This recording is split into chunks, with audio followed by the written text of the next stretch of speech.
Malgré les dénonciations qui sont souvent suivies de sanctions, les infractions liées à l'exploitation des ressources naturelles prennent du galon.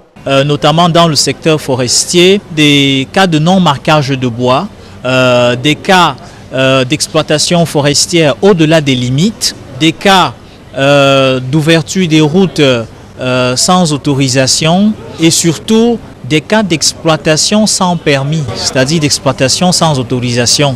Maintenant, dans le secteur minier, où nous avons aussi commencé à travailler, les cas les plus récurrents sont des cas complètement d'exploitation artisanale illégale, avec utilisation de la main-d'œuvre infantile dans des conditions ne respectant aucune règle en matière de santé et de sécurité au travail.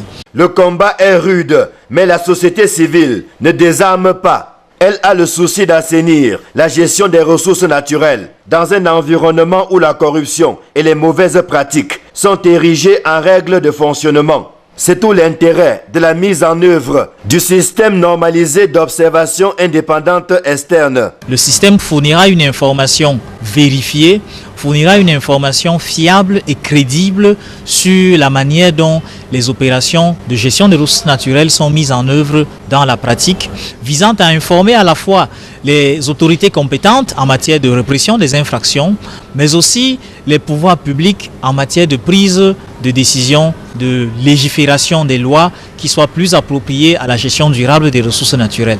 Les organisations de la société civile, FODER et SAIL, sont d'autant plus motivées que les pouvoirs publics prêtent souvent attention aux dénonciations faites par les communautés, lesquelles sont victimes de l'exploitation sauvage des ressources naturelles. En ce moment où je vous parle, une mission conjointe de contrôle de la Brigade nationale de contrôle forestier est sur le terrain avec une équipe d'observation dans le but de vérifier des dénonciations faites par les populations et vérifiées par des observateurs de la société civile.